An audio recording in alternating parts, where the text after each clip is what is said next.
Olha só. Então, é, o tema, como antecipado por Poema, é microcenários prospectivos para a gestão da crise pandêmica. Tá, então, isso aqui é um artigo em desenvolvimento, né? A gente ainda está avançando. Os autores somos eu e a minha esposa, professora Rita de Cássia Maia, da área de veterinária. A gente participa juntos num programa de saúde única aqui na nossa UFRPE. E aí a nossa intenção é tentar contribuir um pouco para a gestão local de recursos, né, e de alguma forma de atuações contra a crise. Aqui tem uma entrevista do ex-ministro Luiz Henrique Mandetta, e eu iria até tentar tocar o vídeo para a gente ouvir, mas temo que esse negócio não vai funcionar direito. Depois a gente pode até fazer o teste. Mas, basicamente, o que o ministro disse foi fazer um quadro bem preciso sobre o tamanho do desafio que nós temos.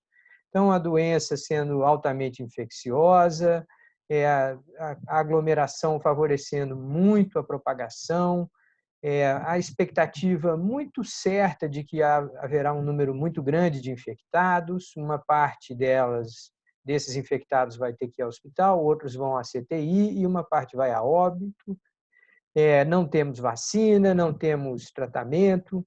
Então, ele faz um quadro que traz muita clareza sobre o tamanho do desafio que a gente tem pela frente. No entanto, naquela apresentação dele, ele não oferece ali elementos muito concretos para elaboração de, de estratégias de enfrentamento. E, em particular, sobre a necessidade de enfrentamento articulado. Então, o que está por trás dessa contribuição é a visão de que nós temos uma série de ondas de infecção, de adoecimento, de momentos mais graves, mais agudos das crises, e esses momentos são assíncronos em diferentes lugares do país. Então, eu falava com um amigo médico ontem, em Belo Horizonte, e ele dizendo que os hospitais na capital mineira estão muito vazios, muito, muito vazios, que eles haviam se preparado para uma tsunami de pacientes, e isso não está acontecendo ali. Então, a gente tem a crise aparecendo com diferentes intensidades, em diferentes lugares, e isso cria a necessidade de uma articulação, em que as pessoas, as capacidades de gestão, seja da epidemia, seja da saúde, sejam dispostas de uma maneira racional, inclusive, eventualmente, até com alguma mobilidade ou articulação de ações. Então, a minha apresentação tem esses 4 itens, eu vou resgatar algumas das justificativas que eu apresentei no texto, depois eu vou passar um tempinho falando da metodologia, apresentar os resultados e alguns dos caminhos que a gente considera promissores a partir desse quadro. Tá, então, nós temos lá uma doença altamente infecciosa e, no entanto, nem tão letal como em outros casos. Então, nós temos essa curiosa combinação de uma doença que se propaga muito rapidamente, se propaga de forma assintomática, e, no entanto, ela não mata tanto quanto outras doenças, como o ebola, outras viroses preocupantes que existem e que são até mais trazedoras de mais preocupação para a situação atual. Por outro lado, a gente tem uma enorme heterogeneidade, seja nas distribuições das capacidades físicas, no território continental do Brasil, a gente tem realidades muito distintas, e a gente tem, por exemplo, alguns números aí que relatam isso, 1/3 dos municípios tem até 10 respiradores mecânicos. Então, se a gente pegar que essa é uma distribuição muito desigual, a gente consegue prever, por exemplo, a insuficiência de algumas dessas capacidades em várias cidades, o eventual deslocamento das pessoas em busca de tratamento em grandes centros, coisas que a gente já está começando a ver, mas que dão a medida de que a crise afeta de maneira desigual, de maneira espalhada, descoordenada no tempo, em diferentes cidades, em diferentes regiões.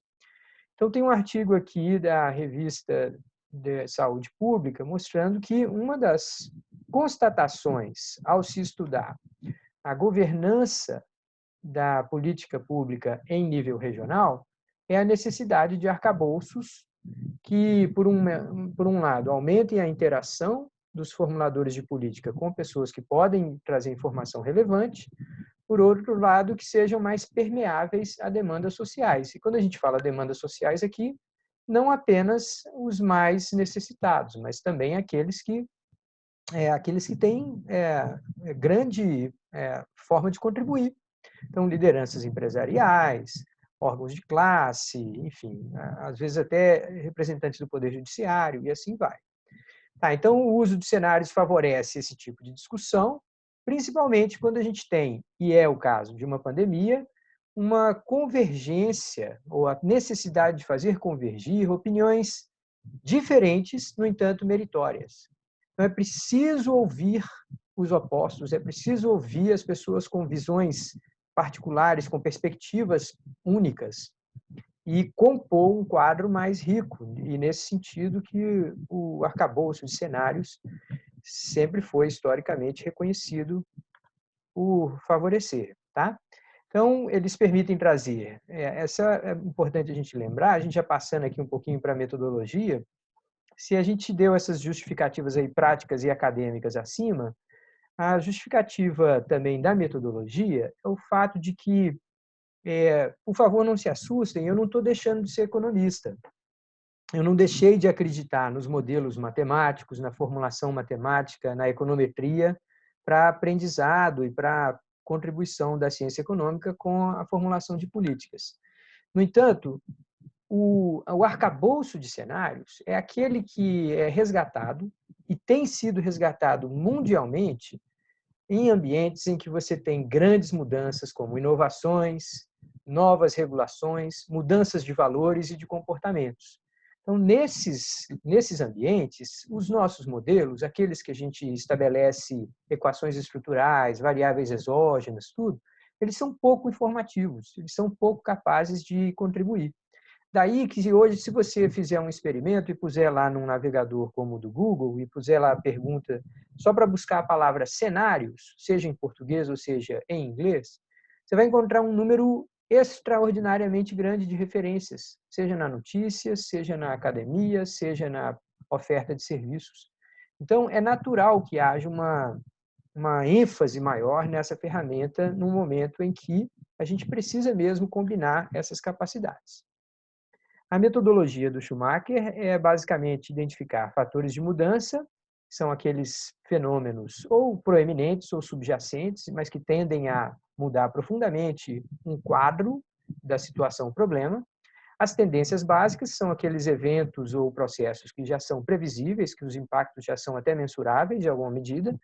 As incertezas chaves, por outro lado, que podem ter um impacto muito grande, mas que hoje, até o momento em que elas são identificadas, elas ainda não se manifestaram integralmente. E aí a gente busca regras de interação para tentar compor uma lógica, um encadeamento de efeitos e de sinergias e de relações que nos permita construir esses cenários. Tá? Então, essa é a metodologia básica. Eu vou deixar para me estender ou detalhar mais no caso das perguntas, quando vocês vierem com as intervenções, tá? Então, o protocolo tem uma parte inicial, em que os dois pesquisadores aqui fizeram pesquisas, leram um bocado de coisa e elencaram lá, definiram algo arbitrariamente um escopo, né? A identificação, a gente vai ver daqui a pouquinho, foi em relação a evitar colapsos na saúde e na economia, num processo de monitoramento quinzenal. A gente depois passou a enunciar de maneira inicial fatores de mudanças, tendências e incertezas chaves. Depois a gente construiu um instrumento de sondagem. Esse instrumento de sondagem foi aplicado junto a um público de até 120 profissionais, mas apenas 20 responderam. E são profissionais ligados à pós-graduação em saúde, do CEDEP, Business School, do mestrado profissional em saúde única da Rural e do mestrado em administração pública da Rural. Tá? Então, 20 pessoas responderam, a gente incorporou essas sugestões, algumas delas de maneira seletiva, e a gente preparou cenários coerentes com aqueles elementos. Tá? Então, aqui está dizendo, 80% dos respondentes têm mais de 5 anos de experiência em gestão, 45% deles têm formação nas áreas de saúde e afins, e, enfim, um quadro relativamente informativo, embora a gente lembre que isso aqui não é um procedimento estatístico, né? Não é uma inferência estatística, não existe uma amostra definida, aqui está muito mais para um grupo focal de especialistas do que para um levantamento amostral, tá? Então, a gente tem aqui o escopo que foi definido, avaliação quinzenal de riscos e formulações de ações articuladas para evitar o colapso local do atendimento de saúde e do abastecimento de bens básicos à população. Tá, os atores chaves identificados, uma rápida palavrinha sobre os atores chaves.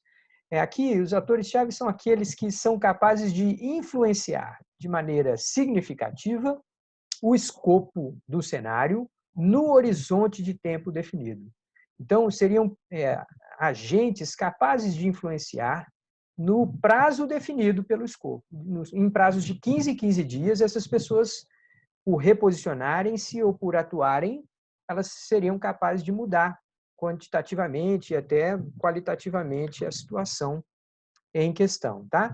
Então, isso é para dizer o quê? Que esses atores chaves aqui não são exatamente a mesma coisa que os gabinetes de crise. Se vocês fizerem pesquisas aí pelas prefeituras do Brasil afora, das 5.500 prefeituras do Brasil afora, é um fenômeno praticamente sociológico, a quantidade de gabinetes de crise que estão sendo estabelecidos, muitas vezes por profissionais que não têm prática em usar esse tipo de expediente.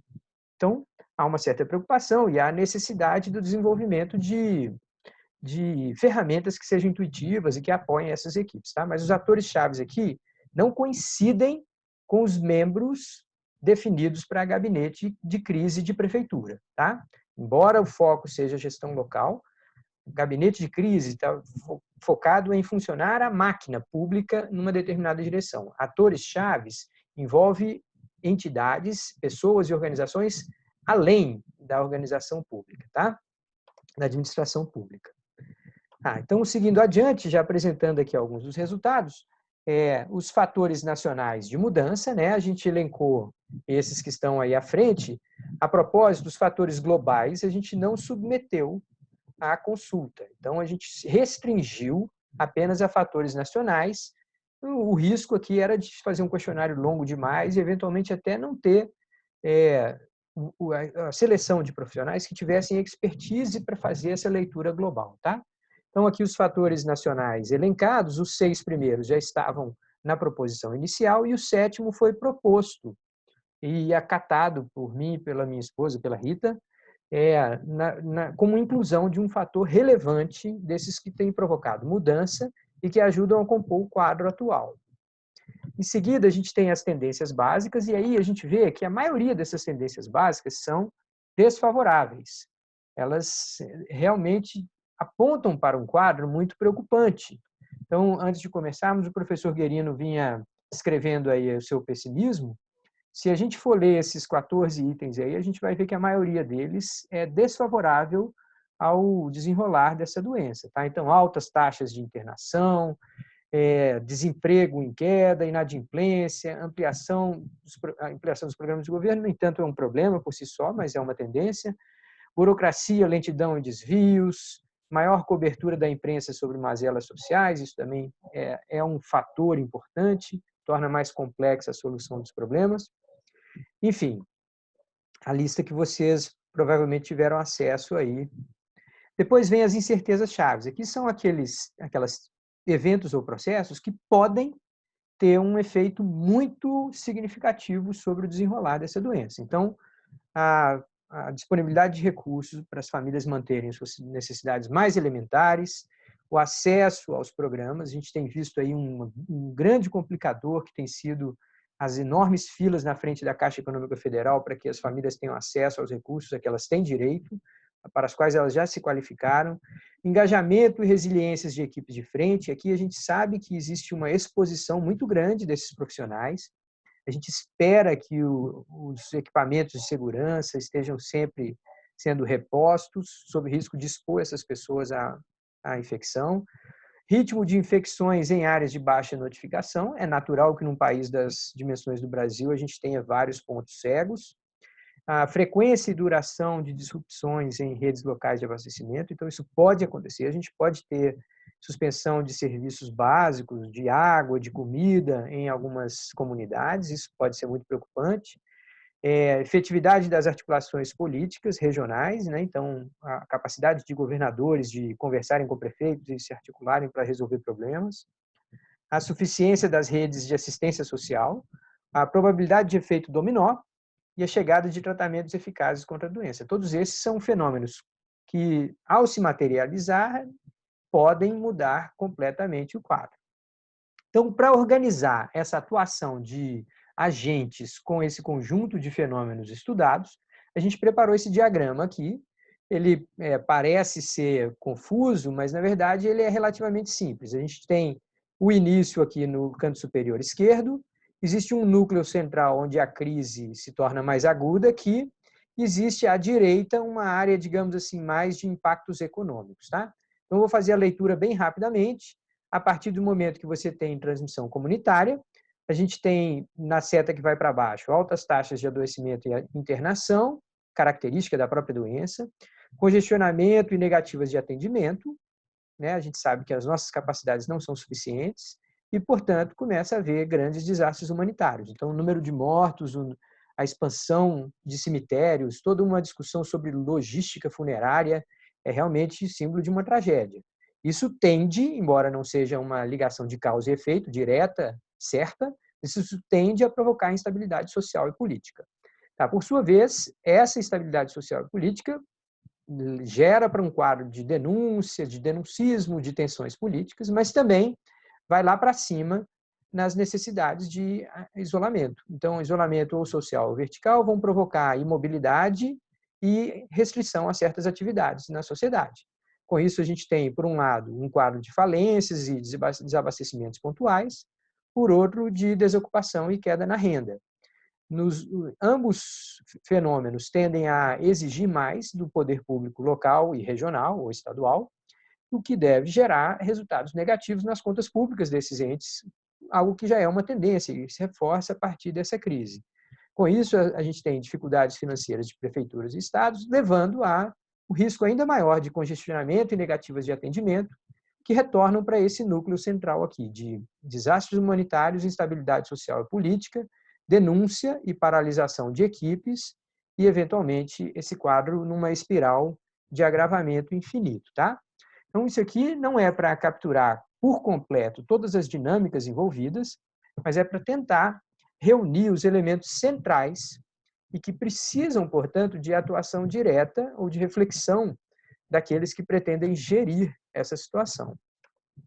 Tá, por fim, a gente apresenta os 3 cenários, né? A gente, na técnica de construção de cenários, a gente busca nomes que sejam relativamente intuitivos e sintetizem o estado de cada um desses futuros, tá? No primeiro, a gente está chamando de Defesa Civil 2.0, como se fosse um super upgrade de defesa civil brasileira, em que a gente teria a sociedade se associando, né, se aliando ao poder público e atuando de uma maneira estratégica.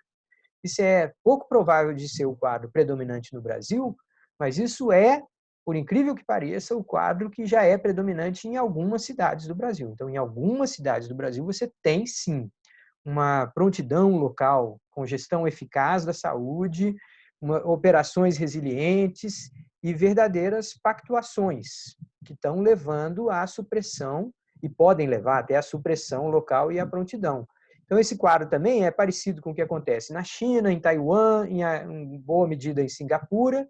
Esse seria esse cenário otimista, que deve caracterizar uma pequena parte dos municípios brasileiros. Por outro lado, a gente tem um cenário de endemia. Então, endemia é quando uma doença se torna presente, permanente, regular, periódica dentro de um território.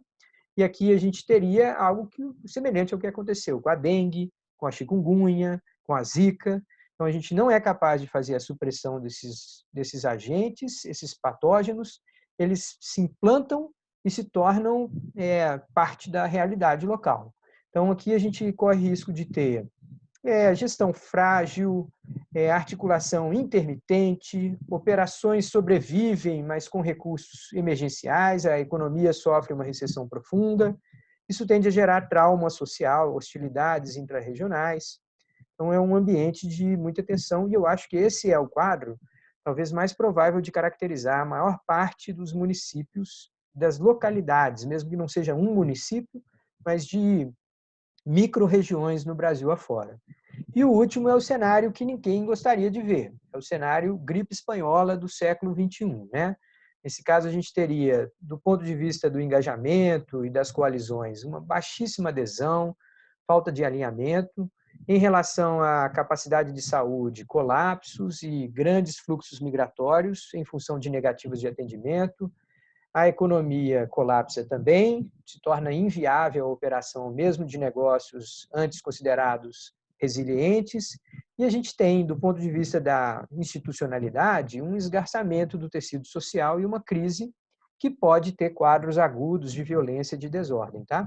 Então, embora, mais uma vez, os dois extremos aqui sejam cenários menos prováveis no Brasil, é bem provável que nessa variedade de realidades que compõem o território nacional, a gente tenha, em algumas regiões, a predominância do cenário verde-amarelo, outro no cenário amarelo e vermelho. É bem provável que o amarelo seja o mais comum, mas a gente pode ter esses dois cenários extremos em localidades em que as circunstâncias se tornem mais agudas, tá? Aqui, em caráter totalmente especulativo, a gente elencou algumas linhas de ação que seriam naturais se cada um daqueles cenários viessem, se tornassem real. Tá, então, o cenário otimista, a gente tem uma rastreabilidade permanente e uma eficácia de comunicação. Então, isso é o que está acontecendo, por exemplo, nos países avançados, países como a Alemanha. Qualquer novo caso é rapidamente identificado, rastreado, e as pessoas que tiveram contato com aquelas pessoas são acompanhadas para evitar a reimplantação de uma propagação comunitária, de uma transmissão comunitária. No caso do cenário intermediário, a gente vai àquela luta brasileira de, nos momentos de crise, a gente refazer pactos, rearticular-se, e com o passar dos anos, a gente vai ganhando uma maior capacidade de lidar com as crises. É o que acontece, por exemplo, com a dengue no Brasil, né? A dengue esse ano está gerando quadros muito graves na região sul e no centro-oeste do Brasil, mas talvez não também em São Paulo, mas talvez não tão graves no Nordeste. Então, a dengue já faz parte da realidade do Brasil há anos, né? E no caso final, no caso de gripe espanhola no século XXI, aí a gente realmente deve ir para algo mais semelhante à intervenção militar. E eu não estou falando intervenção militar no Congresso Nacional, por favor, longe de mim, eu estou falando na necessidade de presença de forças policiais, armadas para a garantia da ordem mínima, né? Tá, então eu já estourei meu tempo aqui de 22 minutos, já vou indo para os meus 25, então só para terminar. Se o vírus não respeita fronteiras, a gente também não pode acreditar que o tratamento fechado em fronteiras é uma boa maneira de lidar com isso. E aí a gente precisa de arcabouços que sejam acessíveis, relativamente intuitivos, e que a gente propôs com esse trabalho foi justamente criar uma espécie de um modelo padrão a ser adaptado para realidades locais. Eu não argumento, a gente não pode argumentar que do jeito que esse trabalho está feito, ele já seja inteiramente acessível a equipes de gestão municipal, mas a gente entende que a partir de um trabalho como esse é possível constituir material paradidático, desenho de oficinas, em que essas discussões sejam feitas, mas principalmente que a gente traga aqui, ó, o que está na última frase aqui desse slide, a gente traga para essas discussões a incorporação de fatores bem particulares da realidade local. Então, a natureza das dinâmicas políticas envolvidas, então, se aquele é um município influente no Estado, se existem conexões políticas importantes com o governo estadual, as condições sanitárias, a participação da população sujeita à exclusão mais grave. Então, era importante que esse tipo de trabalho que a gente fez fosse adaptável para ser a matriz sobre a qual se constituiria materiais paradidáticos e as oficinas a serem conduzidas com essas equipes. O segundo aspecto que a gente vê como promissor para continuar é trazer essa discussão para a ótica da saúde única.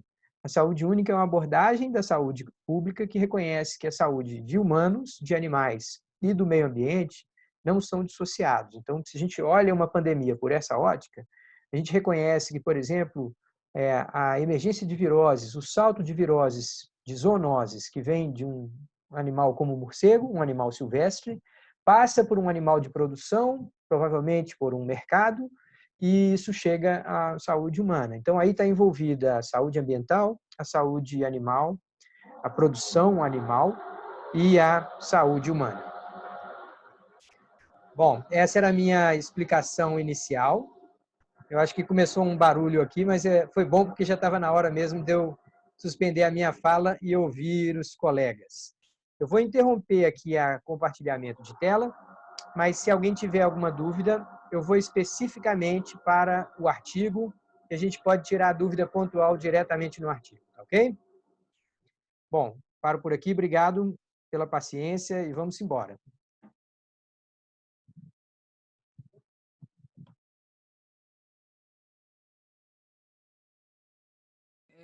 Obrigada, Luiz, pela apresentação, né? É interessante, você já vem trabalhando com essas questões de cenários, né? Pelo que eu percebi já há algum tempo.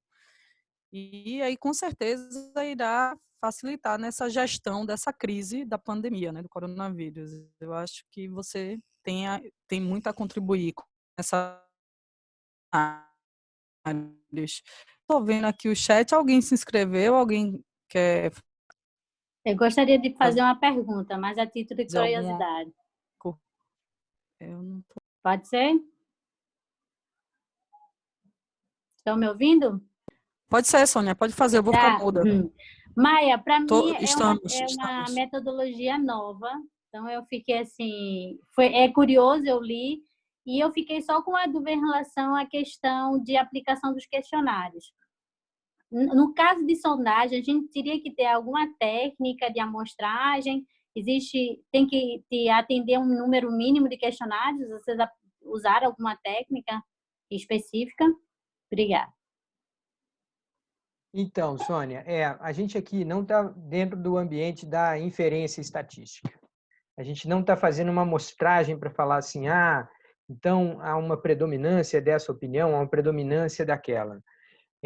Existem duas razões por que a gente não está fazendo isso. A primeira é bem prática, é porque nós estamos em isolamento social. Então, é muito difícil eu conseguir fazer amostras relativamente robustas para fazer uma pesquisa. E elas estariam vinculadas a uma determinada população. Quando a gente vai definir uma amostra, a gente fala assim, não, quantos números que eu preciso consultar, tendo uma população de X tamanho e tal. Então, aqui, a gente não está fazendo inferência estatística, não é uma amostra estatística, não é para fazer deduções sobre qual que é a opinião majoritária nesta ou naquela população. Aqui o que a gente fez foi uma espécie de um estudo focal. Então, no estudo focal é uma técnica em que você reúne profissionais de conhecido, de qualificados, certificados para determinadas atuações, você expõe essas pessoas a um determinado material e você colhe delas as impressões principais e tal. Mas é por isso que eu tenho chamado isso de uma validação preliminar. Eu não considero esse material validado. Ele, numa técnica que não é positiva, que não é quantitativa, que não está fundamentada, inclusive, em elementos estatísticos, é uma técnica de construção interpretativa. O que a gente tem que fazer é, posteriormente, submeter esses questionários a uma validação mais robusta. Então, a validação viria exatamente no ambiente em que você adotaria essa técnica. Então, eu consigo ver uma real validação desse arcabouço apenas para equipes específicas em realidades locais específicas, né? Porque a realidade de Caruaru pode ser muito distinta da realidade de Serra Talhada. E aí, a validação de um arcabouço como esse precisa do olhar local, precisa da leitura local para que a gente componha.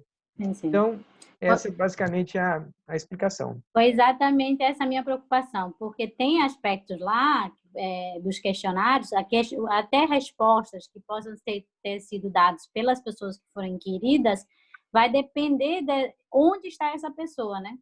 Depende da realidade que ela vive. Por isso que eu perguntei se teve uma técnica amostral para fazer essa separação.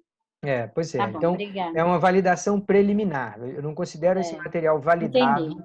Ele serve como um material para ser o ponto de partida de oficinas, de workshops que aconteceriam junto aos públicos específicos, né? Quem que é o próximo? Acho que sou eu, né? Eu levantei a mão. Estão me ouvindo? Estamos ouvindo, Kenis. Boa tarde, gente. Eu acho que assim, a pergunta que eu ia fazer meio que foi respondida, mas assim, eu queria saber assim, Maia, acho que o que a Sônia falou no finalzinho era mais ou menos o que eu queria saber. O trabalho apresenta 3 cenários possíveis, né? E aí você até falou que cada cenário desse, como a gente tem um país muito grande, cada cenário desse é possível da gente visualizar, né? Vamos dizer, cada região com um cenário diferente. Aí a minha dúvida ficou basicamente parecida com essa da Sônia, ou seja, mas esses questionários você aplicou, e os agentes-chaves, eu acho que é agentes-chaves que você chama, né? Foram daí de Pernambuco, pelo que eu entendi, né? Existe a possibilidade, por exemplo, de se for aplicado esses questionários, por exemplo, em cada região diferente, né? Em regiões diferentes, se esses 3 cenários podem ser diferentes. Então, por exemplo, a gente teria esses 3 cenários para uma região, mas se a gente fosse para outra, mesmo com esse mesmo nome, mas a gente poderia ter configurações diferentes nesses 3 cenários, entendeu? Foi isso que eu fiquei pensando, assim, na dúvida. Você entendeu? Entendi, você tem toda a razão, Keynes. Assim, a gente trouxe para essas pessoas características, tendências, fatores de mudança, todos eles que têm uma natureza nacional e que, em maior ou menor medida, elas compõem o quadro em cada município do Brasil. Então, talvez com mais ênfase em um do que em outro, talvez com mais ênfase em capitais do que em outro, mas aqueles elementos ali, eles afetam direta ou indiretamente a situação da gestão da doença e da gestão do abastecimento à população em qualquer cidade do Brasil. Então, são elementos comuns a todos eles. Mas não tem ali a característica local, né? Falta a esse quadro a característica local. Então, se eu fizesse perguntas sobre o local, eu correria o risco de ter, de cada respondente, uma interpretação diferente até do que eu estava querendo dizer com cada um daqueles elementos. Então, a gente tem ali uma base, digamos assim, comum, e cada um daqueles 3 cenários, eu acho que o ponto principal é esse, cada um daqueles 3 cenários poderia, em tese, caracterizar a realidade de qualquer município do Brasil. Qualquer dos 5.500 municípios do Brasil. É claro que, para alguns, o primeiro cenário, o otimista, é altamente improvável em certos municípios do país.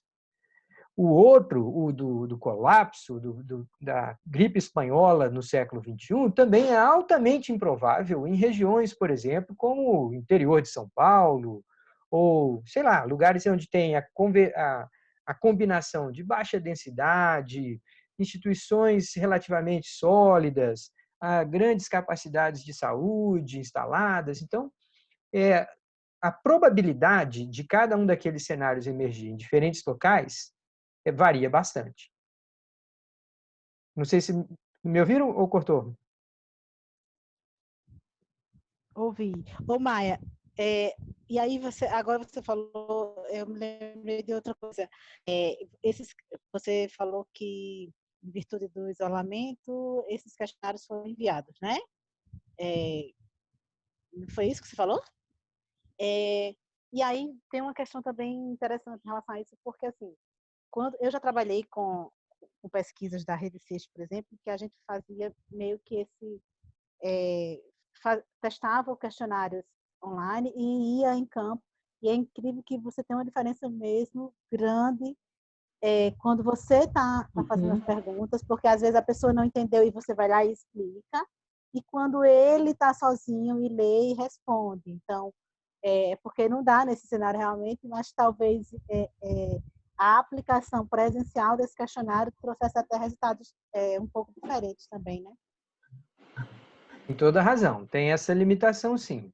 Mas, mais uma vez, né, a gente está no olho do furacão, né? Então a gente tem que. É o que tem para hoje, é o que a gente consegue fazer nesse momento. Mas você tem toda a razão. Eu gostaria muito de fazer essas consultas num regime de grupo focal presencial, em que eu passasse uma tarde com esses profissionais e que eu desse exemplos, explicava o que quer dizer cada um dos conceitos, mostrava exemplos de cenários de outros países e tal. Aí seria o ideal. Infelizmente, a gente não pode nem cogitar algo semelhante hoje em dia. A próxima inscrita é a professora Chiara, né? Pelo que eu vi aqui no chat. E Ana Paula levantou a Foi mão. Kerley primeiro. Kerley Ah, levantou foi? a mão primeiro. Ah, então Acho que desculpa. Guerino Eu não vi. também foi antes Kerley de foi o mim. primeiro a levantar a mão. Quem? Kerley? Kerley, é. É, Kerley tá. Guerino. Então, professor Kerley, Guerino, eu acho que veio Chiara e Ana Paula. Kerly, pode falar então. Pronto, Luiz, uma questão muito pragmática. Eu estou vendo dois modelos de gestão de crise pandêmica. Um é um modelo conhecidíssimo do gabinete de crise e outro que você está chamando de microcenário prospectivos. Ok. Eu sei, tenho uma ideia muito clara de como se instala um gabinete de crise, porque eu já participei da formulação do gabinete de crise em outra situação. Ok. Agora, eu queria, do ponto de vista, digamos, prático, pragmático, saber como é que você imagina a implantação de uma gestão baseada em microcenários prospectivos. Opa, o meu já está aberto aqui. Não, vamos lá, Kerly. Eu acho que tem uma pequena confusão aí de conceitos. Os microcenários, eles são instrumentos de gestão, eles não são o modelo. Como instrumento de gestão, ele é como se fosse assim, não, eu tenho reuniões com empresários a cada semana. Eu tenho consultas mensais com o Ministério da Saúde. Não, eu tenho... Então, o instrumento ele é uma prática que pode envolver membros do gabinete de crise, mas que, pela sua natureza, precisa trazer para o gabinete de crise o olhar externo.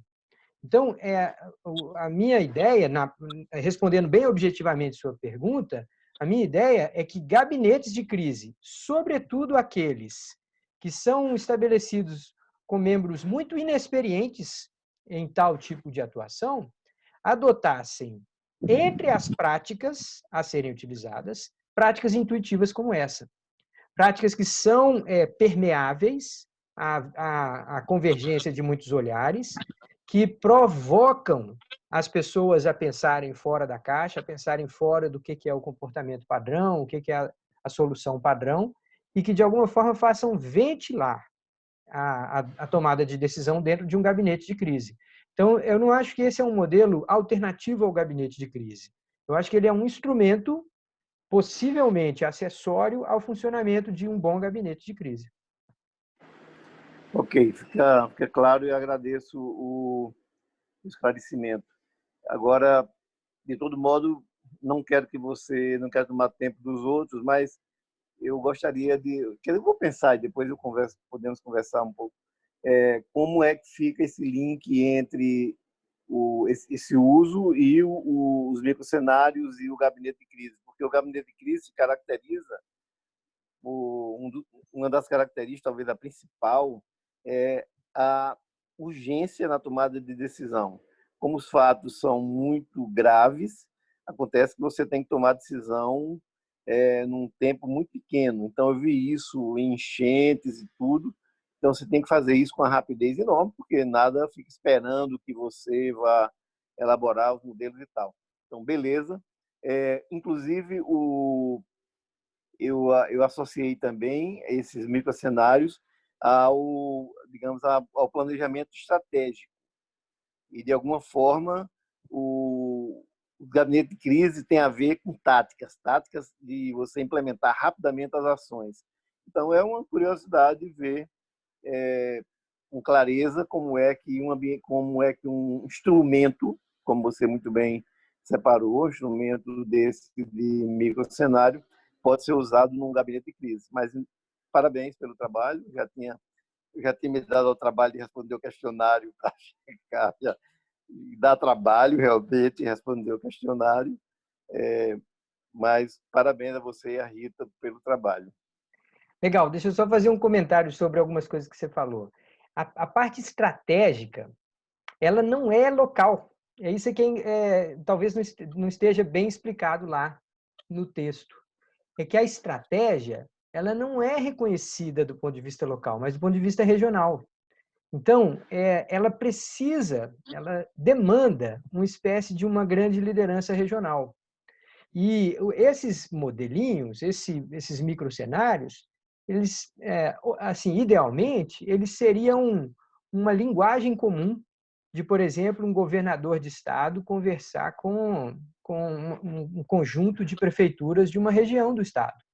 Então, a região do Araripe, pronto, a gente tem lá, cada um deles trabalha os seus grupos focais pensando nesses termos, e de tempos em tempos eu tenho uma reunião lá de um secretário da Fazenda com as pessoas em cima desses elementos, entendeu? Então, a estratégia, ela precisa ser de amplitude regional.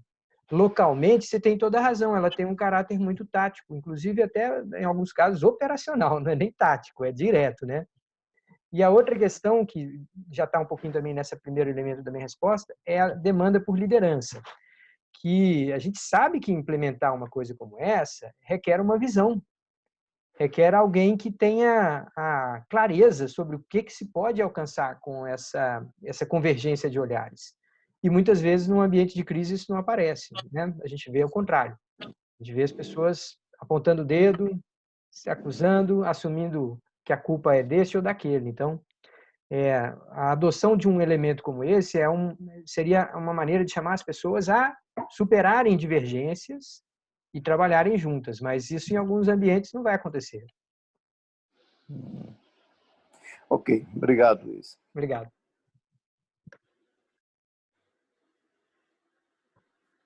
É Guerino agora? Professor Guerino. Ok, obrigado. Boa tarde a todos. Gostaria de agradecer ao professor Maia, né, pelo esforço do artigo em si. Ele é um artigo que tem muitos méritos, né, e pela apresentação. Eu começaria dizendo o seguinte: o artigo do Maia coloca, na nossa perspectiva de economista, a possibilidade de uma contribuição mais efetiva, né, principalmente num momento como este, né?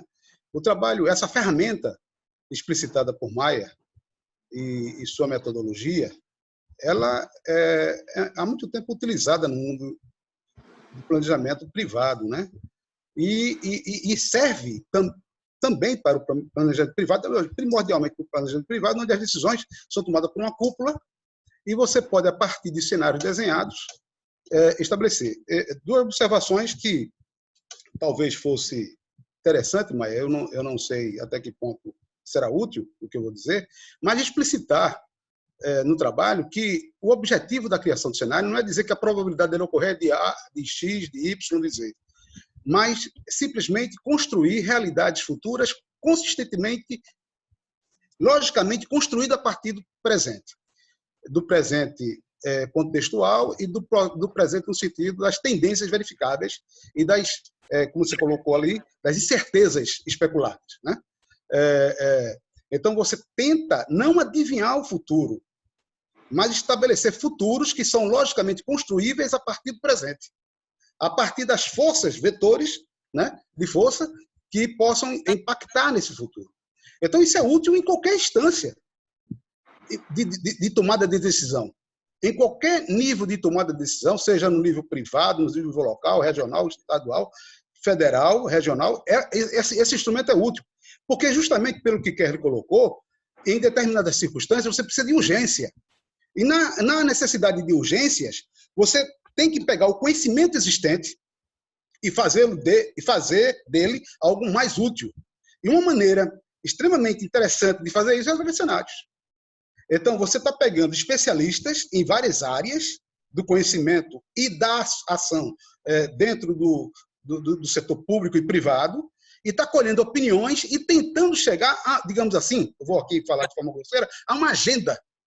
A uma agenda que daria motivos para duas coisas, na minha visão. A tomada de decisão, ou seja, é um subsídio, é um insumo para a tomada do processo decisório. E a segunda é um insumo para nós, economistas, fazermos as pesquisas quantitativas, mas específicas. Na hora que você tem um biólogo falando, um economista falando, um cientista social falando, um sociólogo, etc., um geógrafo, etc., pessoal da área de saúde, etc., você tem a oportunidade de verificar o que é que todo mundo está olhando com mais interesse de uma perspectiva distinta. E isso lhe dá margem a fazer não apenas a tomar decisões nessas linhas, sejam elas para bloquear situações que você não deseja, sejam elas para facilitar aquelas que você deseja, mas também você pode dar e construir uma agenda extremamente consequente do ponto de vista científico nas mais diversas áreas, inclusive na economia. E aí sim, você pode utilizar a econometria, os trabalhos estatísticos, para dar melhor visibilidade ou visão ou entendimento de questões que foram colocadas, digamos, como disse, forçadamente, naquela agenda estabelecida a partir de cenários. Então, não há nenhuma dissonância, eu acho que o trabalho é extremamente meritório, por conta dessas questões que eu acabei de falar, né? Nos coloca novamente com o pé no chão, podendo contribuir para a sociedade, de forma que eu considero essa contribuição extremamente valiosa. A questão apenas que eu colocaria para a Maia, para ele refletir, e para a esposa dele, coautora, dada a falta de informação sobre essa ferramenta no nosso meio acadêmico, se não seria mais interessante deixar isso mais claro no transcorrer do texto, sempre que possível. Uhum. Porque a questão estatística está totalmente descartada, porque se na ciência nós temos a necessidade de síntese, aliás, de segmentar, fragmentar, por definição, a ciência fragmenta. Estabelece estudos sobre coisas muito específicas, para não virar uma enciclopédia. Mas alguém tem que fazer o esforço de síntese. Essa ferramenta é um auxílio importante nessa construção de síntese que precisamos para tomar decisões urgentes, como colocou o Kevin. Obrigado. Ô, professor, muito obrigado. Aqui, sobre as suas falas, eu agradeço os elogios, mas assim, eu concordo 100% nos dois aspectos. Ao escrever, ao terminar e elaborar, inclusive, o texto da conclusão, eu ficava pensando se eu iria elencar o potencial de estudos econométricos que tem a partir dessa provocação. E um dos que não sai da minha cabeça é a ideia de dados de painel. Então, a gente tem informações sobre o comportamento de, talvez não os 5.500 municípios, mas a gente tem informações bem estatisticamente confiáveis sobre uma grande maioria deles. Então, era possível que a gente identificasse os efeitos fixos comuns, as tendências particulares e que a gente fosse até capaz de prever em pandemias ou em epidemias futuras o grau de resiliência deste ou daquele ambiente institucional e fugisse, inclusive, da análise pura e simples do quantitativo de ventiladores ou do número de hospitais, distância para o hospital. Que a gente poderia reconhecer essas resiliências institucionais. E aí eu não consigo deixar de pensar no instrumento de dados em painel, porque eu teria o corte transversal de municípios e eu teria o corte temporal na evolução, sei lá, por 5, 10, 20 anos, dependendo da extensão dos dados, seja da PNAD, onde for que a gente for buscar. E a outra questão sobre a brevidade do texto e o seu convite é que a gente seja mais didático, digamos assim, sobre a validade e a importância desse material, você tem toda a razão. A gente brigou durante uma semana para fazer o texto chegar a 4.000 palavras, que foi o limite imposto pela Revista da Administração Pública da Fundação Getúlio Vargas. Aí a gente submeteu. Ele está lá sendo analisado pelos árbitros lá da RAP. Mas depois que a gente submeteu, eu e ela fomos voltando a preencher com as coisas que a gente tinha tirado, né? Porque vai que não seja aceito lá na RAP, a gente vai mandar para uma outra revista, e aí talvez a gente tenha um espaço maior. Mas você tem toda razão, eu acho que o texto pode ganhar em acessibilidade nesse sentido, inclusive de, assim, sem querer talvez usar uma palavra pouco profissional, mas de encantar o leitor no sentido do potencial que essa ferramenta pode ter. Mas muito obrigado pelos comentários.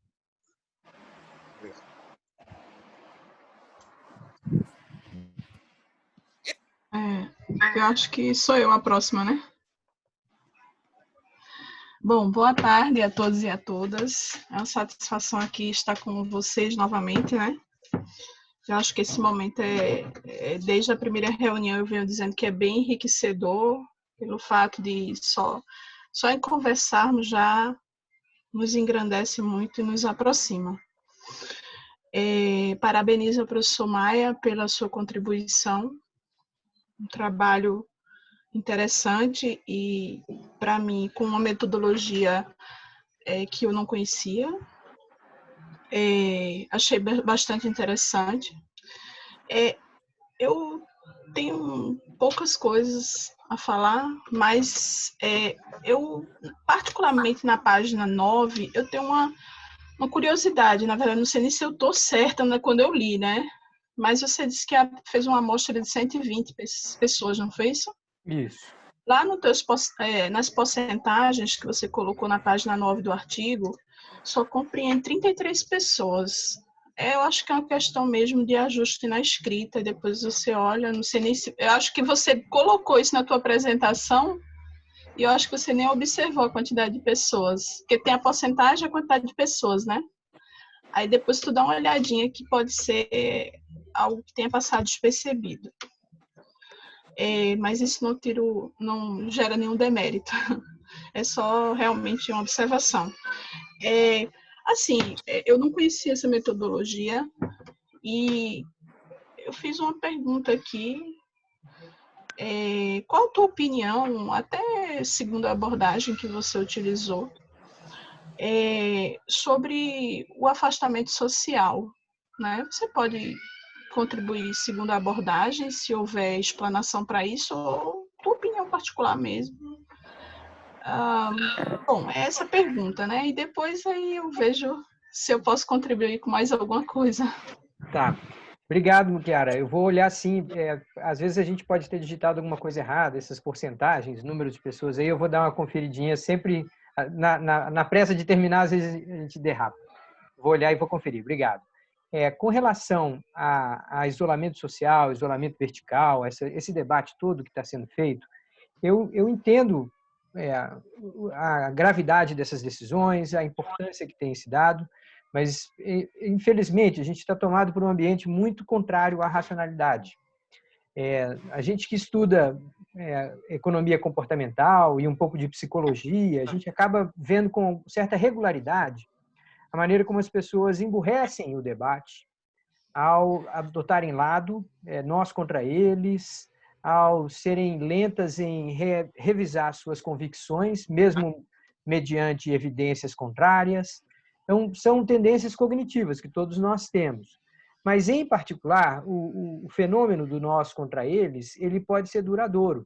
E ele está associado a um outro fenômeno chamado socialidade, que é a capacidade de uma sociedade, de alguma comunidade, de reproduzir padrões de comportamento de uma maneira aparentemente infinita.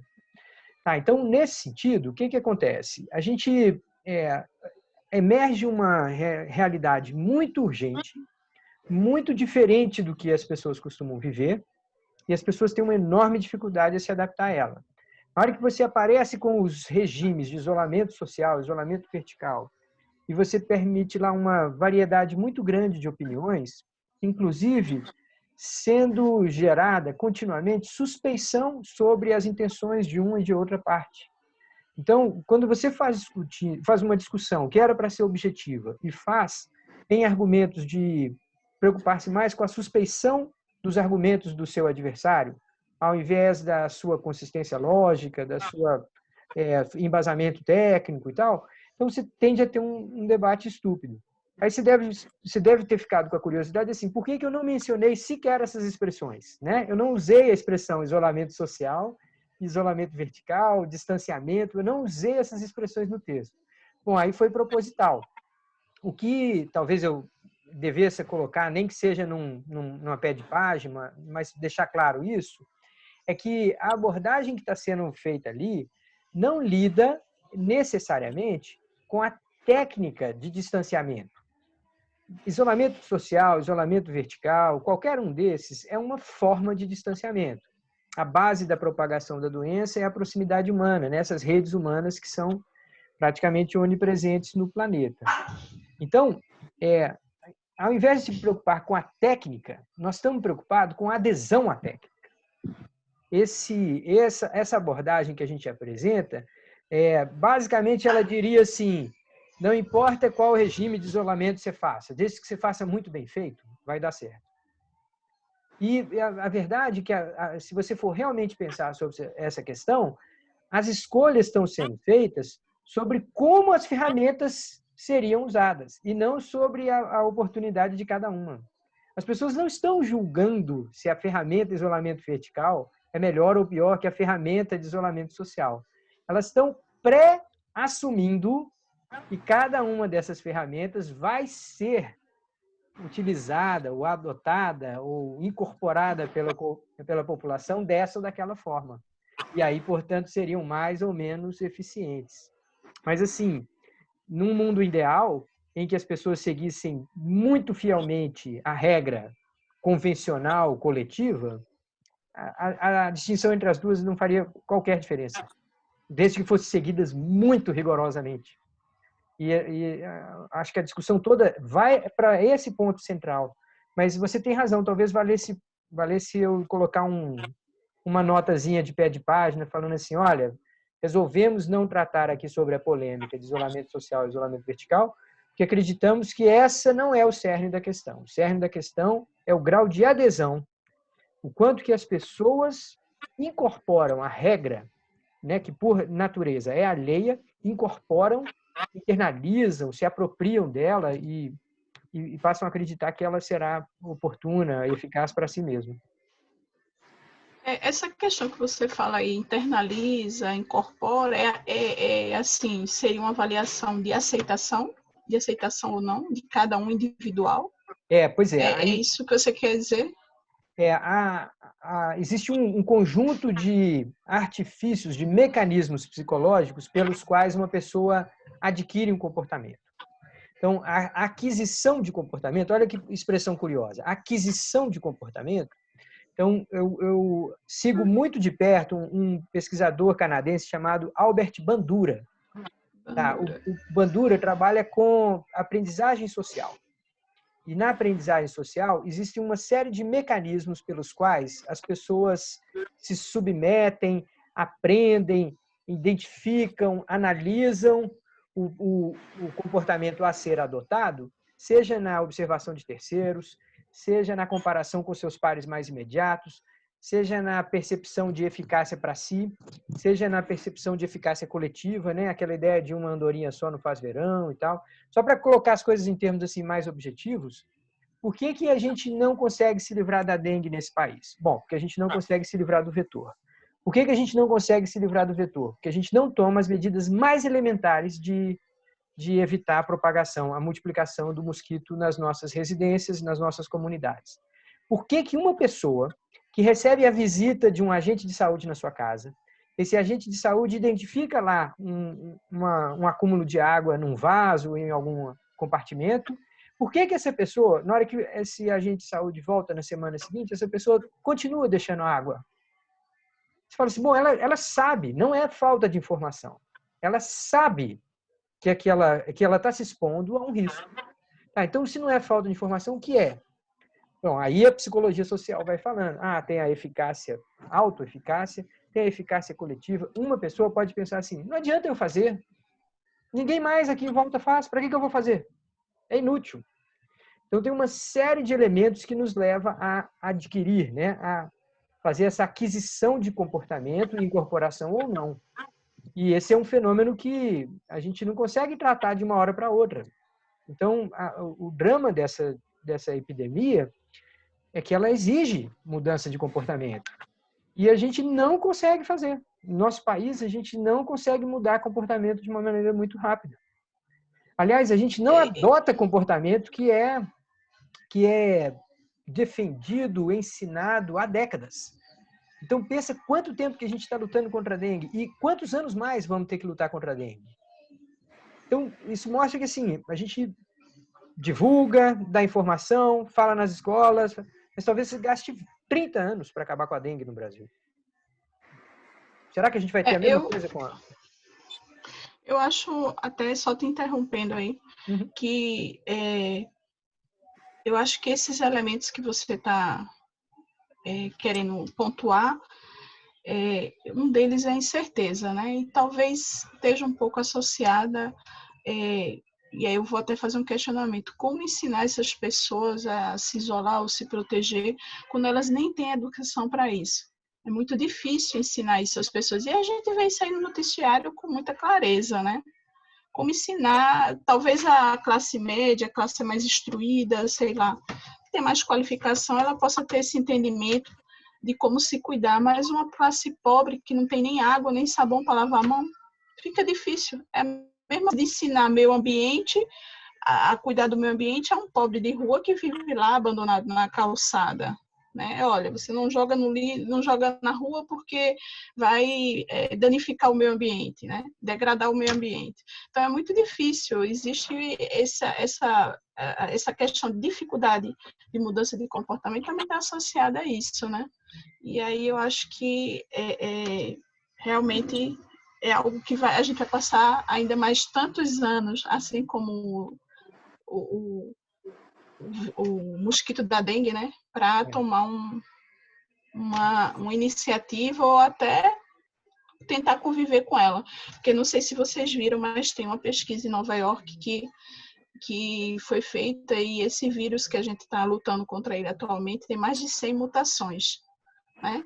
Então, é possível que ele esteja caminhando entre a gente desde o ano passado. E de lá para cá já houve várias mutações dele. Se pegaram amostras de vários locais, de várias pessoas, e viram que não existe um comportamento linear nesse vírus. Então, eu acho que a gente vai precisar conviver com esse novo normal. Né? Aqui, muito obrigada.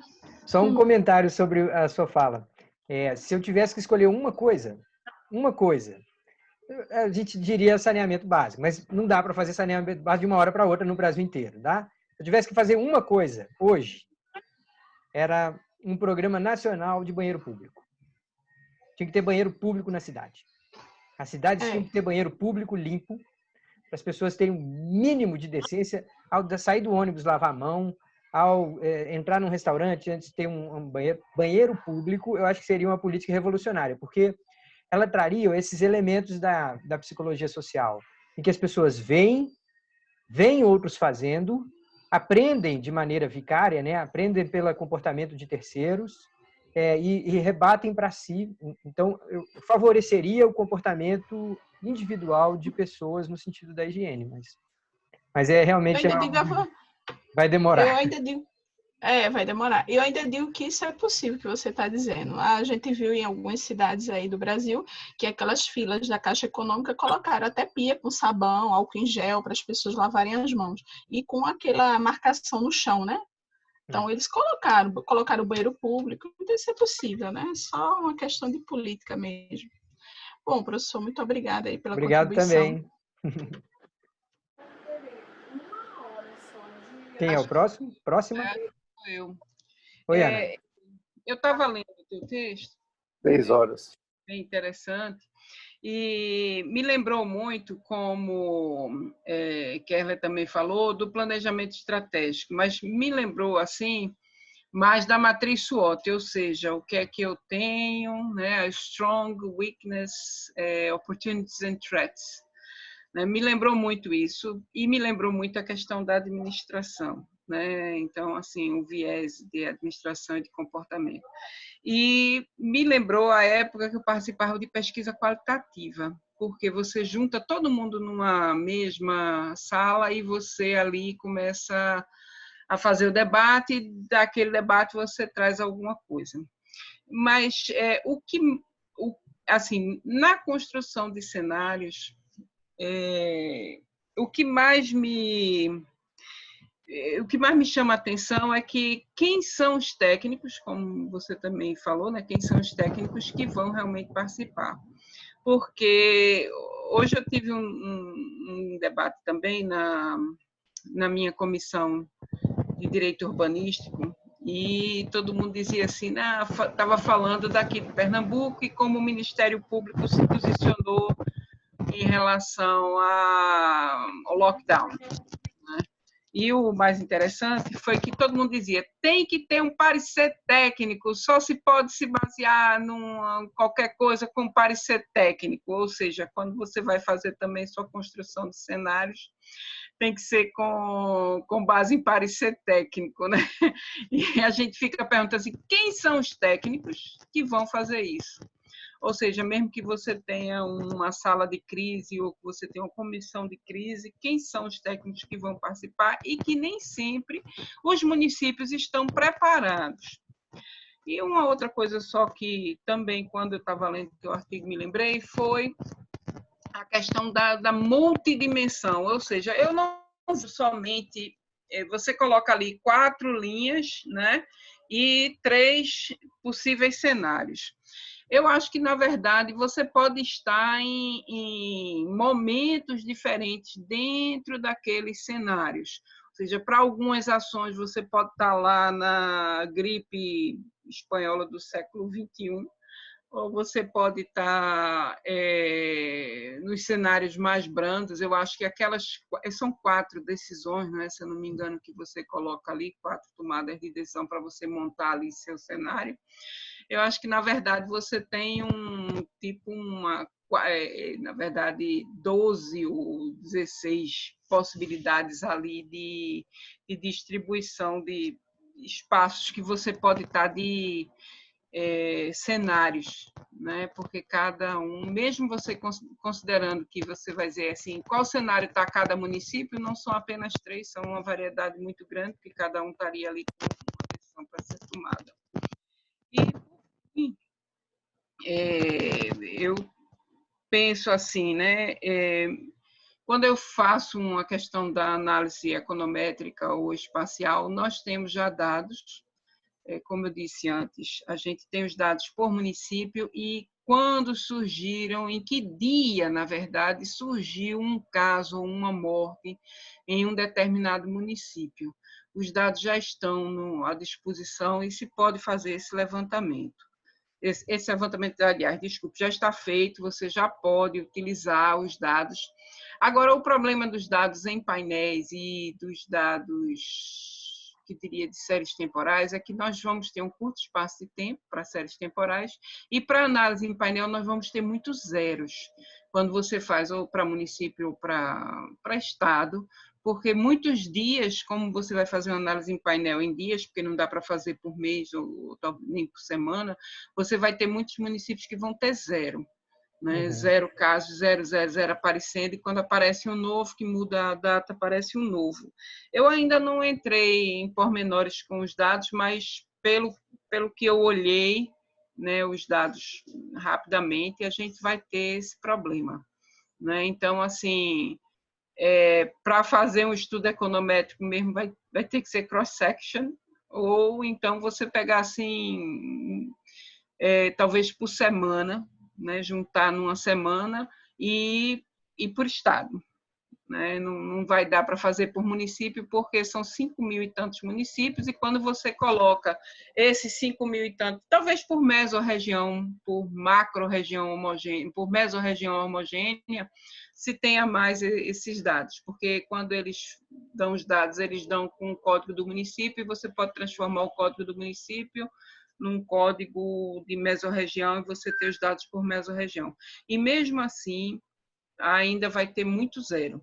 Me lembrou muito quando eu estava estudando agora no pós-doc, os dados, né? A forma de ver os dados me lembrou muito quando eu estava estudando produção agrícola, com os resultados da PAN por ano e na série de tempo, né? Que o IBGE deu por município, eu transformei ele em meso e depois em micro-região, mesorregião e por estado.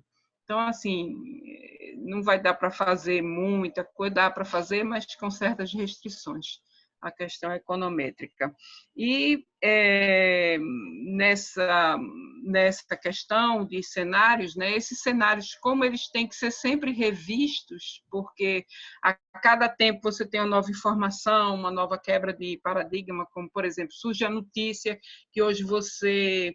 vai ter um lockdown segunda-feira e fica todo mundo doido, e como é que vai se reagir? e aí essa construção de cenários tem que ter essa variável também, uma variável de choques exógenos que cai na sua cabeça e você vai ter que ver. Mas, assim, parabéns pelo texto, eu acho que, como ferramenta assim, de trabalho, eu achei bem interessante. Tá bom? Obrigado, Ana. Deixa eu fazer alguns comentários aqui. Eu fiz a anotação só para eu lembrar dos 4 pontos que você trouxe.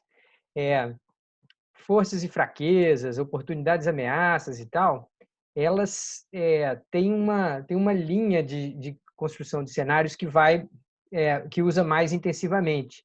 E é a linha do Michael Porter, onde o foco principal é no adversário, ou na emergência de adversários, ou na espécie do game theory, né? Puxando mais para a teoria dos jogos.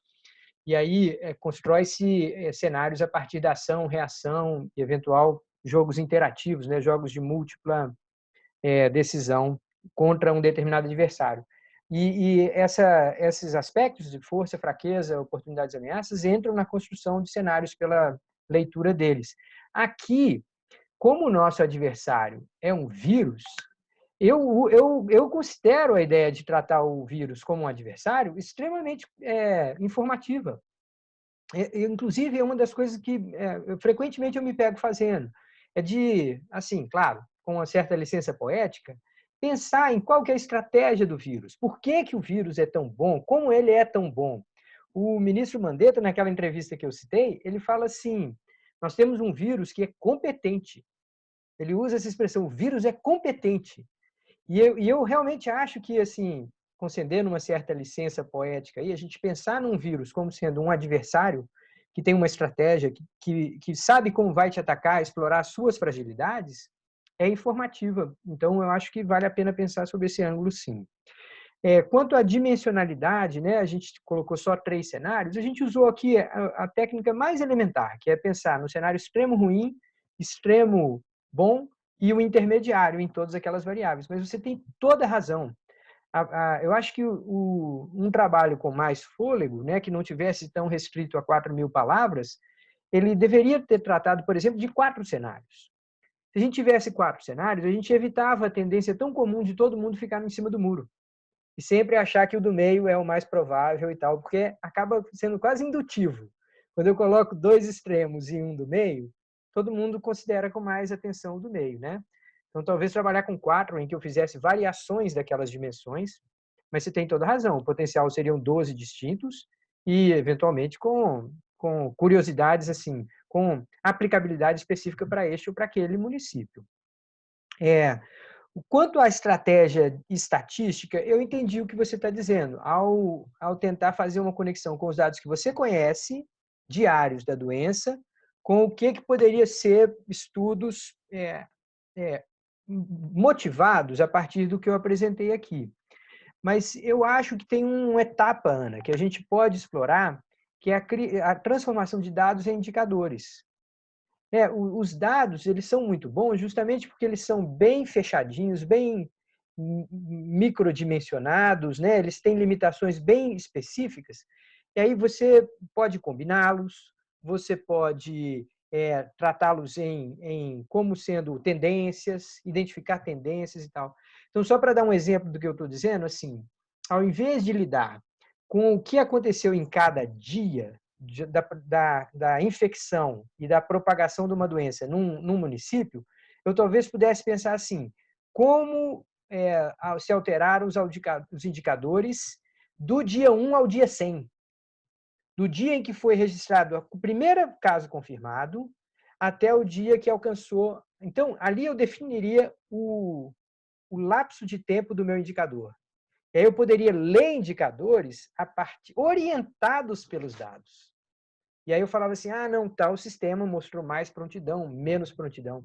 Então, eu acho que a gente ainda vai conversar muito, eu vou pedir muito sua ajuda aí, para a gente transformar dados em indicadores. E aí que eu acho que existe uma possibilidade de uma riqueza ainda maior para fazer o estudo econométrico.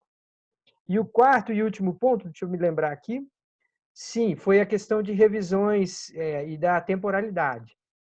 É claro que esse instrumento ele tem assim um caráter, como o Kerli falou aí, de uma natureza tática. de ele provocar as pessoas a estarem atentas a problemas que podem emergir nos próximos 15 dias. Mas você faz a reunião na sexta-feira, na segunda-feira explode uma bomba d'água e o seu município está sem água. Não quer dizer que você perdeu o seu planejamento, mas você vai ter que adaptá-lo, vai ter que descartar algumas a sua agenda ali, nas palavras do professor Guerino, aquela que teria sido a sua agenda para os 15 dias seguintes, muda completamente na emergência de né, eventos assim tão influentes. Mas você tem toda a razão, ele fica sujeito. Agora, isso daí vale também para aquela ideia assim, tem gente que não acha que não precisa fazer planejamento. No Brasil existe uma prática de não se fazer planejamento, porque as pessoas falam assim, não, muda toda hora, então não dá para fazer planejamento.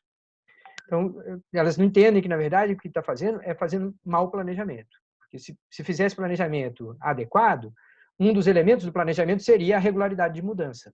E aí as pessoas tratariam o problema da regularidade de mudança. Mas, enfim, obrigado pelos comentários. Eu só queria adicionar, mas eu andei lendo, é a parte econométrica, que é um texto do Lance Waller, Lance Waller, Applied Spatial Statistics for Public Health Data. Olha. E agora eu só consegui alguns capítulos, eu acho que eu só consegui até o 6º capítulo, eu acho que só, e andei vendo, e tem muita coisa que a parte de estatística, bioestatística aplica, que a gente só vai pegar depois de ver. E um outro livro, deixa eu ver se está aqui fácil de eu encontrá-lo, que é também sobre, está aqui, que é sobre bioestatística, que também fala da construção de indicadores que a gente não tem os termos assim, tem umas coisas bem interessantes, teste de hipótese, como é que funciona isso na parte de ciências da saúde, né? Que a gente também não está acostumado, eu também andei dando umas olhadas. E tem mais, eu acho que os 2 ou 3 livros, depois se alguém quiser bibliografia, na verdade, capítulos de livro, que também falam sobre a questão da dispersão da doença e como eles têm uns termos bem interessantes, que eu não me lembro bem assim como mas como é que você vai ver essa dispersão da doença e como é que você pode criar, na verdade, esses índices, que eles têm alguns índices que já são, não é só a morbidade, viralidade e essas coisas assim, são coisas bem interessantes.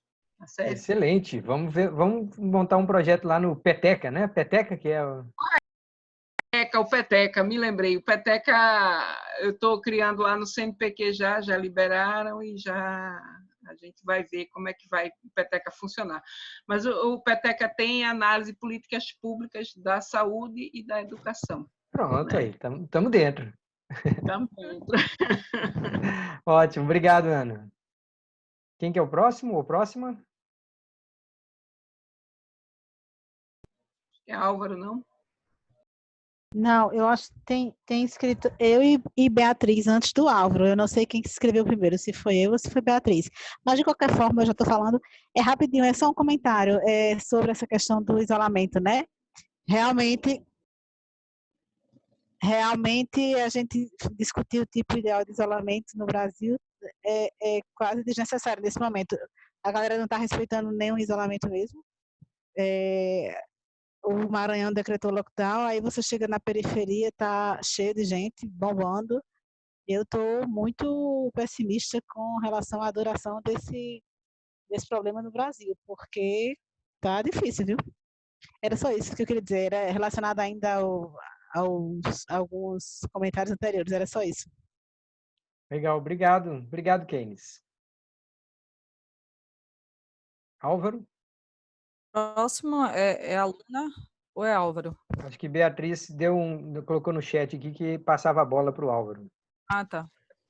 Boa tarde, gente. Satisfação estar aqui. Parabéns, Maia, pelo artigo. Obrigado. Eu só vou colocar algumas provocações aqui. Eu acho que a primeira colocação que você coloca lá a frase do Varun, eu acho que é Gauri, do fundador lá do banco, da Unidade de Ciência Comportamental do Banco Mundial, ela é importante, porque basicamente ela traz que em momentos de crise eu preciso ter um espírito de liderança. Porque o espírito de liderança ele vai bater de frente com a questão do aspecto cultural e com o sentimento de unidade. No Brasil, a gente não tem um aspecto cultural de profilaxia, de prevenção. A gente busca ver, vamos ver até quanto o problema vai dar. E isso a gente acaba pagando mais caro porque não tem isso. O sentimento de unidade, que é inclusive uma solução que você coloca lá como saúde única no final, eu percebo o seguinte, não há sentimento de unidade no Brasil, principalmente se você passar o seguinte, é o problema do estado A, do estado B. É o problema da cidade A, da cidade B. A gente vê, por exemplo, o retrato que você falou, Minas Gerais tem leitos ociosos, Manaus está faltando leitos. Em momento algum está se falando de transferência de doentes. E essa postura de transferência de doentes ocorreu, por exemplo, na França, onde os leitos ocupados de áreas centrais eram colocados no interior. E também ocorreu entre países da União Europeia. A Alemanha recepcionou... Álvaro, só uma correção. Em São Paulo já está acontecendo isso. Não, perfeito, mas é esporádico, é isso que eu ia dizer. Mas, obrigado. Perceba o seguinte, você vê, o governo alemão chegou e disse para a Itália, os pacientes mais graves a gente trata, do mesmo jeito que ele chegou para a França e disse que trata. Então, enquanto não tiver esse sentimento de unidade, a gente não vai ter uma resposta efetiva de uma saúde única.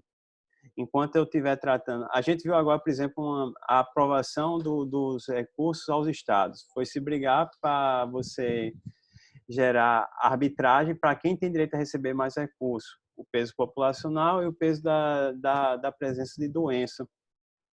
Então, sentimento de unidade e aspecto cultural são palavras-chave quando se trata de enfrentamento. Aí eu vou responder o que Mandetta fala. O vírus é competente, sim. No vírus tem uma coisa que se chama instinto de sobrevivência. Do mesmo jeito que a gente quer matá-lo, ele quer viver. Então, para isso, ele faz uso de adaptações e mutações, porque ele precisa simplesmente viver.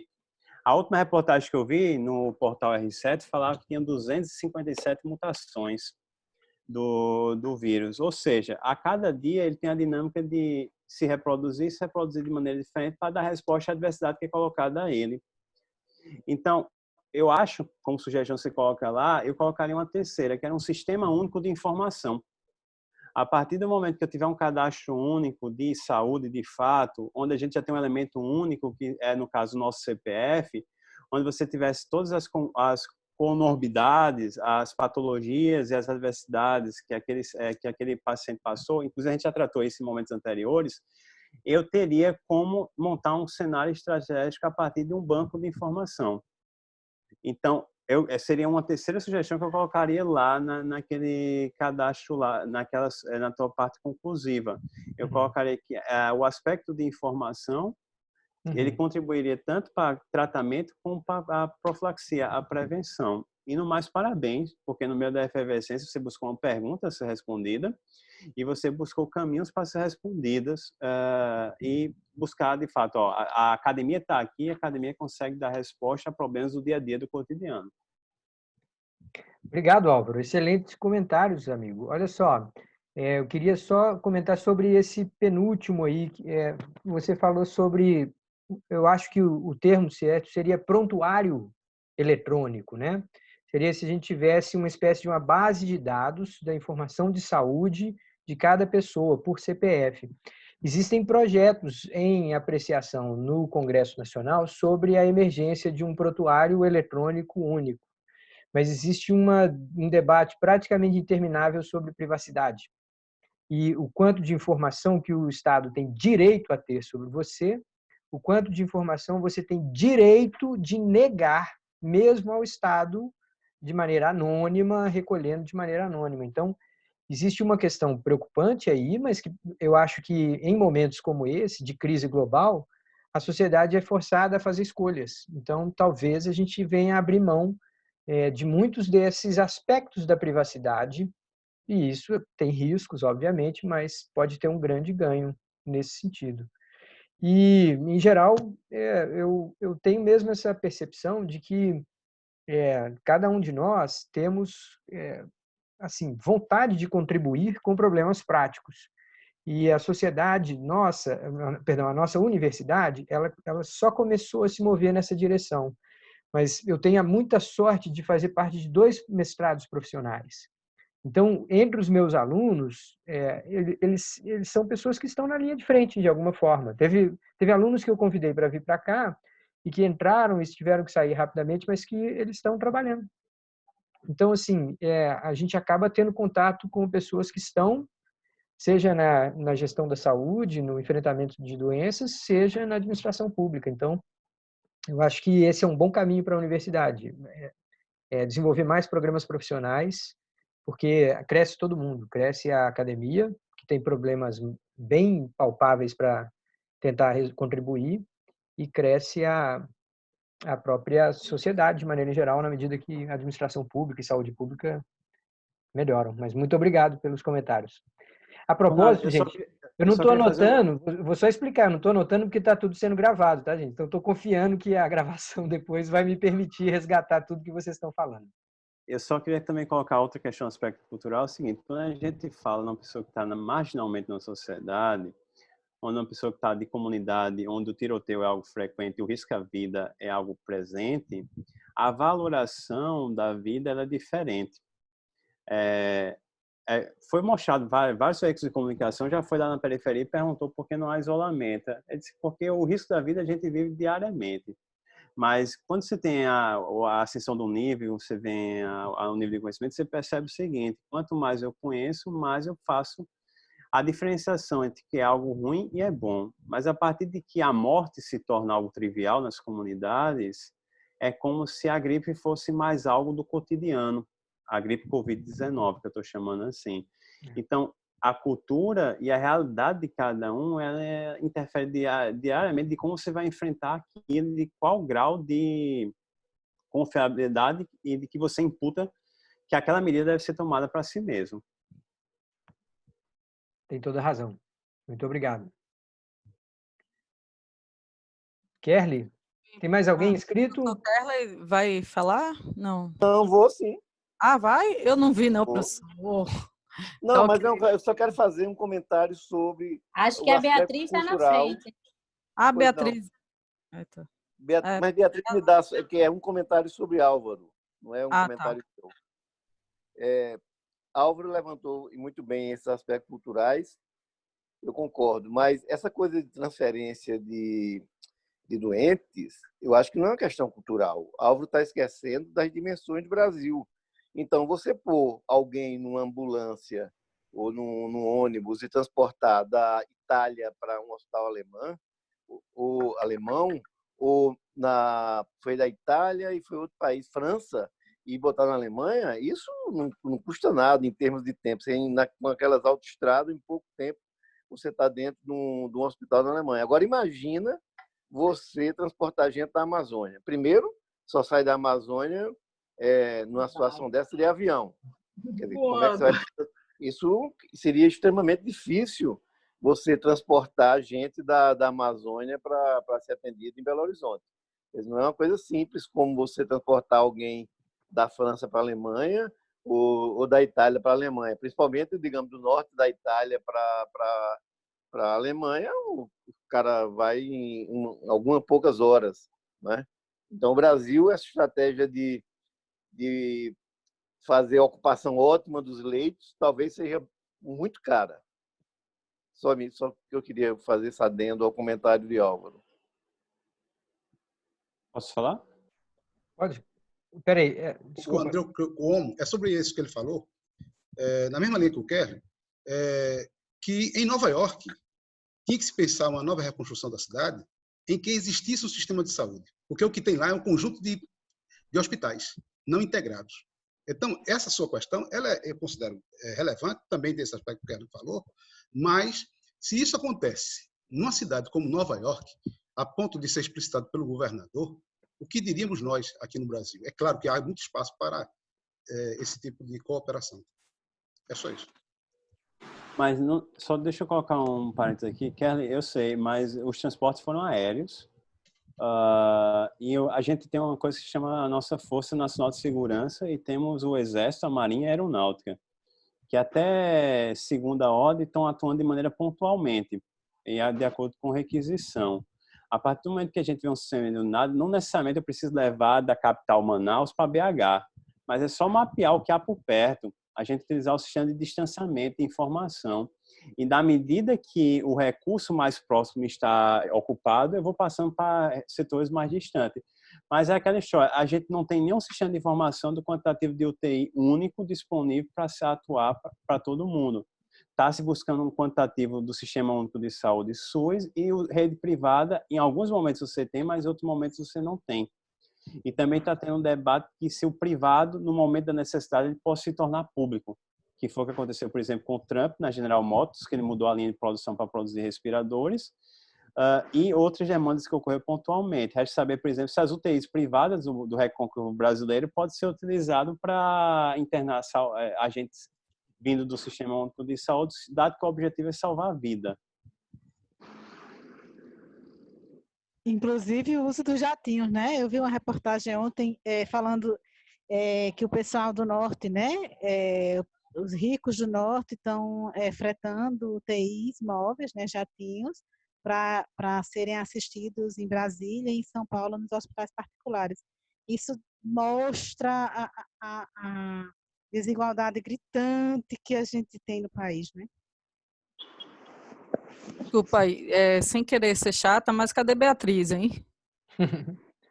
Eu acho que ela postou aí no chat Ela dizendo saiu. que ia ficar só como ouvinte e tal. Como ouvinte. Pessoal, a discussão tá maravilhosa, mas assim, eu já percebi que a gente, a partir das próximas reuniões, a gente vai ter que começar a delimitar um pouco o tempo. Né, para não extrapolar, porque a gente já vai fazer daqui a 15 minutos 2 horas de reunião, né? Então, assim, fica um pouco pesado, né? E aí, nas próximas reuniões, eu sugiro que 5 minutos de comentário é suficiente. Pelo que eu vi nas outras apresentações, né, de outras faculdades, de outras universidades também, o pessoal sempre delimita, né? E a moderadora fica com esse papel de chata, de tentar controlar e organizar um pouco. Bem, professor Luiz Maia, ainda tem alguma consideração? Não, eu só estou, assim, mais uma vez, muito agradecido. Eu acho que vou assistir esse vídeo aí mais umas 2 vezes. Acho que a riqueza de comentários foi muito grande. E, assim, talvez, nas minhas respostas, talvez eu tenha uma tendência a resolver o problema muito rapidamente, mas muitas vezes é uma plantinha aí de preocupação que vocês colocaram. Isso daí fica lá no fundo da minha mente e, com sorte, vai germinar e vai trazer melhoria para o artigo. Mas muito obrigado a todos que participaram. Obrigado, então. Obrigada, professor, também a todos os participantes.